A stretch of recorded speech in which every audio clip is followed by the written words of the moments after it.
दोस्तों, ईरान इस वक्त घायल शेर की तरह हमला कर रहा है। ऐसा ताबड़तोड़ वार कर रहा है कि उसने अमेरिका को असहज कर दिया है। झुकने से ईरान ने इनकार कर दिया है और ईरान कह रहा है कि हम अमेरिका और इजराइल के हमलों का मुंह तोड़ जवाब देंगे और आखिरी दम तक लड़ेंगे। अपने supreme leader Ayatollah Ali Khamenei की मौत का बदला लेंगे। बदला शब्द ईरान में गूंज रहा है। अब सबसे बड़ी बात यह है कि ईरान ने बड़ा दावा करते हुए अमेरिका के 200 सैनिकों के मारे जाने का बड़ा दावा किया है।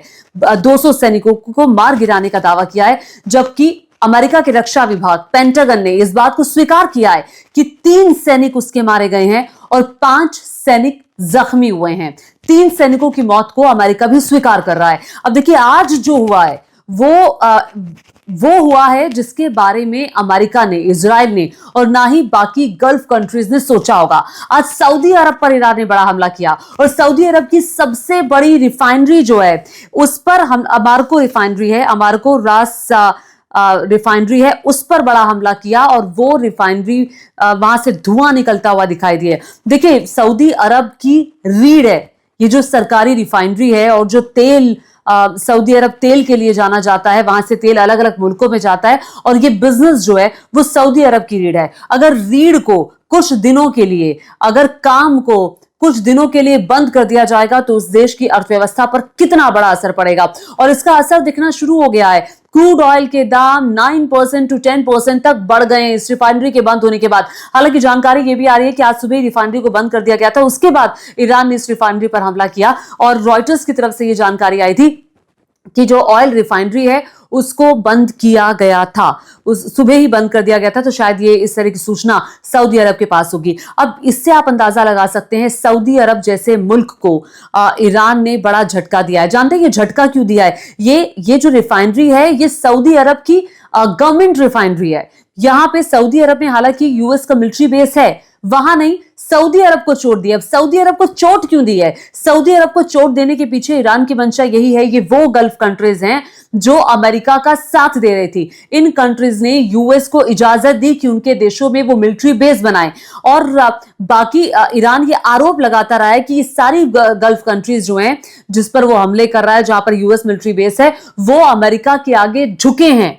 ईरान अमेरिका के आगे नहीं झुका। जो कोशिश यूएस लगातार कर रहा था उसके आगे जो खामेनेई थे, ईरान के सुप्रीम लीडर, वो नहीं माने, उन्होंने झुकने से इनकार कर दिया। और यही वजह थी कि डोनाल्ड ट्रंप के सामने आंख की किरकिरी बने हुए थे खामेनेई। अब देखिए, ये जो ऑयल रिफाइनरी है यहां से क्या होता है, ये रास तनूरा रिफाइनरी है। उसका ये जो सऊदी अरब की जितनी भी सरकारी रिफाइनरीज है ये उसमें से एक है। ये उसकी एक विंग आप कह सकते हैं। रास तनूरा जो विंग है उसे बंद कर दिया गया है। ये दुनिया की सबसे बड़ी रिफाइनरी में से एक है। एक दिन में यहां से कितना तेल जाता है? 5,50,000 बैरल तेल का उत्पादन ये रिफाइनरी रोजाना कर दिया। आप सोचिए, ये जो तेल है उसका उत्पादन अब नहीं होगा। रिफाइनरी ठप हो जाने से जाहिर तौर पर अर्थव्यवस्था को एक बड़ी चोट लगेगी, और बड़ी चोट लगी भी है, इसमें कोई दो राय नहीं है। अब दूसरी जो आज की सबसे बड़ी खबर आई है वो सुनकर आप भी चौंक जाएंगे। कुवैती रक्षा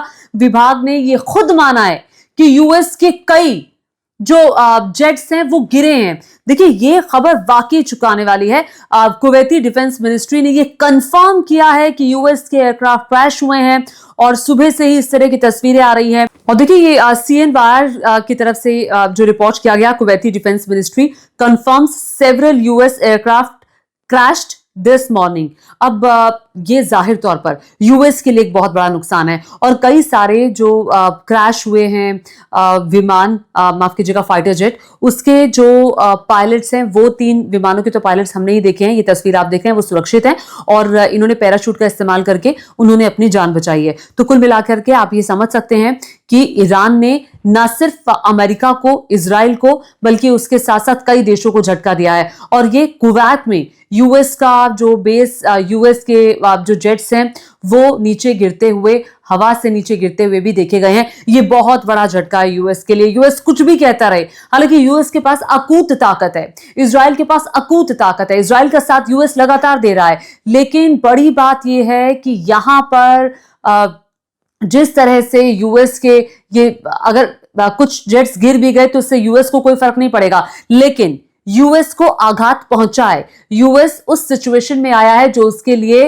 अनकंफर्टेबल सिचुएशन है। ये नहीं सोचा था डोनाल्ड ट्रंप ने, या डोनाल्ड ट्रंप के जो सलाहकार है उन्होंने नहीं बताया कि इतना बुरा हाल उनका हो जाएगा कि एक किस्म से ईरान उनको चोट भी दे पाएगा। ईरान जैसा जो छोटा मुल्क है वो इतनी सारी कंट्रियों के साथ खुद लड़ता हुआ, घायल शेर की तरह लड़ता हुआ दिखाई दे रहा है। अब एक और मैं तस्वीर आपको दिखाना चाहूंगी और बताना चाहूंगी, ईरान की मिलिट्री ये कह रही है कि उन्होंने 3 यूके और यूएस के टैंक्स को पर्शियन गल्फ में और स्ट्रेट ऑफ हॉर्मुज पे हमला किया। स्ट्रेट ऑफ हॉर्मुज पे हमले की तो एक तस्वीर हमने कल भी देखी थी, जो समंदर के अंदर एक जहाज जा रहा था यूके का, वो यूके का एक जहाज था जो तेल लेकर उस स्ट्रेट ऑफ हॉर्मुज से निकल रहा था, जिस पर ईरान ने अटैक किया और वो सिंक हो गया, वो पूरी आग लग गई। और वहां जो कल एक विमान जा रहा था उसमें 20 नाविक सवार थे, कुछ इंडियंस भी थे, उनको भी बचा लिया गया था। वो नाविक जो थे वो इंडियंस थे। तो कुल मिलाकर के ये बहुत बड़ी चोट है जो यूएस को और यूके को मिली। आज तो एक और बड़ी जानकारी आई,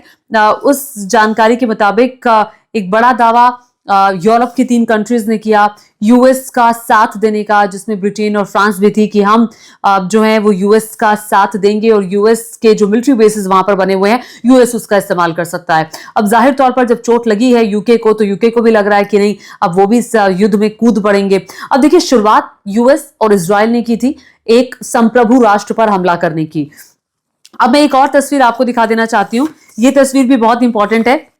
स्ट्रेट ऑफ हॉर्मुज की जो मैं बात कर रही थी, यहां पर ऑयल टैंकर से धुआं उठता हुआ कल दिखाई दिया। अब बहरीन आ जाइए, बहरीन में भी 5 स्टार होटल में ईरान ने हमला किया और ये जो होटल था उसे पूरी तरह से बर्बाद कर दिया। अब बहरीन में क्यों हमला कर रहा है ईरान, क्यों हमला कर रहा है बहरीन में, उसके पीछे की वजह क्या है? उसके 5 स्टार होटल पे हमला कर रहा है। भाई वहां पे तो यूएस के भी फ्लीट ऑफिसेज है, वहां पर भी हमला कर रहा है। क्यों होटल पे क्यों निशाना साध रहा है? वो बहरीन को चोट देना चाहता है। चोट इस बात की कि यहां पर यूएस नेवी की 5th फ्लीट का मुख्यालय है। क्यों आखिर इन देशों ने यूएस के मुख्यालय को, यूएस के मिलिट्री बेसिस को या नेवी बेसिस को जगह दी बनाने के लिए? तो बहरीन पर यह हमला जाहिर तौर पर जो हमला हुआ है उसने न सिर्फ बहरीन को हिलाया है बल्कि उसने यूएस को भी हिलाने का काम दिया। ये वो कंट्रीज है जो यूएस का साथ दे रहे थे। इसके अलावा दुबई, आबू धाबी में लगातार खबरें वहां से आ रही हैं कि वहां पर कभी कहां धुआं देखने को मिल रहा है, कभी कहां धुआं देखने को मिल रहा है। दुबई का एयरपोर्ट बंद पड़ा है, आबू धाबी एयरपोर्ट बंद पड़ा हुआ है। वहां पे 20,000 से ज्यादा जो पैसेंजर्स हैं वो फंसे हुए हैं, उनकी आवाजाही पूरे तरीके से ठप पड़ी हुई है। बहरीन की सड़कें जो हैं वो बिल्कुल सुनसान इस वक्त दिखाई दे रही हैं और धुआं धुआं ये सारे इस्लामिक कंट्रीज हैं। अब मैं आपको ये बता देती हूं कि अमेरिका का जो विदेशी विभाग है वो उसने एक बहुत बड़ा अलर्ट जारी किया है। अमेरिकी विदेशी विभाग ने अमेरिका के नागरिक जो दुनिया भर में जहां भी रहते हैं उन सबके लिए अलर्ट रहने को कहा है। उन्हें कहा है कि वो सुरक्षित रहें, सेफ रहें, जहां पर भी वो रह रहे हैं अपनी सुरक्षा का ख्याल रखें। अब आप यहां से समझ सकते हैं कि घायल ईरान ने कितनी बड़ी चोट ना सिर्फ अमेरिका को दी है। अब इजराइल पर आ जाइए, इजराइल ने क्या किया है? इजराइल ने ईरान पर अमेरिका के साथ मिलकर के हमला किया। अयतुल्लाह अली खामेनी को मारा ना सिर्फ, बल्कि जो ईरान के बड़े लीडर्स हैं उन पर वार किया, उनको मार दिया। अब ईरान के पास अगर आप देखें जो बड़े टॉप शार्प माइंड्स थे उनके, जो सत्ता को संभालने वाले थे, वो जा चुके हैं। लेकिन जो उनकी सेकंड रिजीम है उन्होंने भी झुकने से इनकार कर दिया। और ये सारा जो इस वक्त आप जो कार्रवाइयां देख रहे हैं अलग अलग कंट्रीज में, ये वो सेकंड रिजीम है जो कर रही है। और आयतुल्लाह अली खामेनी जानते थे कि उनकी मौत होगी। वो पहले से ही कह रहे थे कि यूएस मेरे पीछे पिछले कई सालों से लगा हुआ है। 36 सालों तक उन्होंने ईरान की सत्ता संभाली और वो ये जानते थे कि यूएस ऐसे आएगा, हमला करेगा और उनकी मौत हो जाएगी। और उसके मुझे लगता है कि, और कई एक्सपर्ट्स भी ये कहते हैं कि एक खाका ईरान पहले से ही तैयार कर चुका था, क्योंकि जो ईरान ने मई में झेला उसके बाद से ईरान जानता था कि एक बार फिर से अमेरिका और इजराइल मिलकर के हमला करेंगे। और ठीक वैसा ही हुआ। अमेरिका और इजराइल ने हमला किया और उस हमले में जो हाल हुआ वो किसी से भी छिपा नहीं है। अब मैं आपको एक बता दूं कि संयुक्त राज्य अमेरिका ने हमें छोड़ दिया। ये बहुत बड़ा बयान है, बहुत बड़ा बयान जो कि आया है सऊदी अरब की तरफ से। सऊदी अधिकारी ने अल जजीरा से बात करते हुए ये बात कही कि अमेरिका ने हमें बीच में ही छोड़ दिया।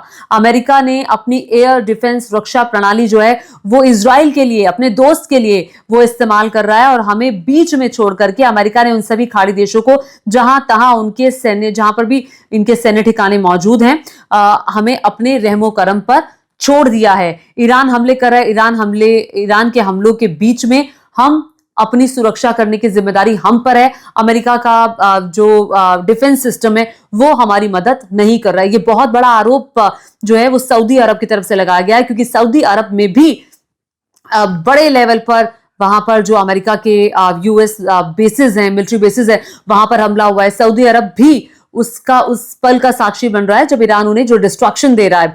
जाहिर तौर पर इसका असर उन देशों की अर्थव्यवस्था पर भी पड़ रहा है कि लोग आ नहीं जा पा रहे हैं, जा नहीं पा रहे हैं। अब देखिए, सऊदी अरब, कुवैत हो गया, सऊदी अरब हो गया, यूएई हो गया, ये वो बड़े इकोनॉमिक हब है जहां बिजनेस होता है। वहां बड़े बड़े बिजनेसमैन बिजनेस के लिए जाते हैं, ऑयल का, गैस का, कई प्रकार के बिजनेसेस वहां पर है। लेकिन अगर बिजनेस ठप हो जाएगा तो अर्थव्यवस्था ध्वस्त हो जाएगी, अर्थव्यवस्था को गहरी चोट पहुंचेगी। और ये गहरी चोट क्यों पहुंच रही है? अमेरिका ने तो जब मिलिट्री बेसिस बनाए थे, नेवी बेसिस बनाए थे, तो अमेरिका ने कहा था कि इसकी जिम्मेदारी हमारी है, हम इसकी रक्षा कर लेंगे। तो वो वादे जो थे अमेरिका के, वो कहां गए? सऊदी अरब इसी पर सवाल उठा रहा है कि सऊदी अरब ये कह रहा है कि भाई अमेरिका ने हमें हमारे हाल पर छोड़ दिया, अमेरिका मदद करने के लिए सामने नहीं आ रहा है। और मैं आपको बता दूं कि दूसरी तरफ यूएई में इतने सारे लोग जो फंसे हुए हैं, वो टूरिस्ट डेस्टिनेशन है ही यूएई, लोग वहां पर जाते हैं। अब भारत के बहुत लोग वहां पर रहते हैं, वहां की आबादी की लगभग 32%, 30-32% की जो आबादी है वो भारत से है। तो वहां पर भी एक क्योस बना हुआ है, एक डर बना हुआ है। और एक और जो खबर है वो आ रही है, वो ये कि ईरान ने ये फैसला किया है कि अब वो फोकस होकर हमले करेगा। देखिए, ये इस तरह की कोई खबर नहीं आती कि भाई ईरान ने ऐसा फैसला किया है। जो ईरान कर रहा है उसके बिना पर एक्सपर्ट्स ये कह रहे हैं, जो इस्लामिक मुल्कों के बारे में स्टडी करते हैं, जानते हैं, उनकी गतिविधियां देखते हैं, कि ईरान ये सोच चुका है कि डिस्ट्रक्शन अगर हमारा हुआ है, अगर हमने झेला है, तो ये सब झेलेंगे। क्योंकि ये वो देश है, वो मुल्क है जिन्हें हम समझा रहे थे, जो मान नहीं रहे थे, जो यूएस का साथ लगातार दे रहे थे, आंख बंद करके दे रहे थे, और यूएस इनके साथ खेल रहा था। अब जिसने हमें चोट दी है, हम उसको चोट देंगे। और ये बड़ा संदेश ईरान की तरफ से है। ये युद्ध, खुद डोनाल्ड ट्रंप ने कहा है कि 4 से 5 हफ्ते तक और चल सकता है। अब ये युद्ध कब तक चलेगा, ये देखने वाली बात होगी। क्या बातचीत के टेबल पे इस वक्त कोई आएगा? क्या ईरान को देखकर लगता नहीं है कि यहां से कोई बातचीत का रास्ता खुला है? क्योंकि ईरान ने अपने एक बड़े लीडर को ना सिर्फ खोया है, बल्कि अपने रिजीम के जितने बड़े लीडर्स थे उनको खोया है। आपको मेरा ये वीडियो कैसा लगा नीचे कमेंट करके जरूर बताइएगा, और साथ ही साथ मेरे चैनल को सब्सक्राइब करना मत भूलिएगा। धन्यवाद।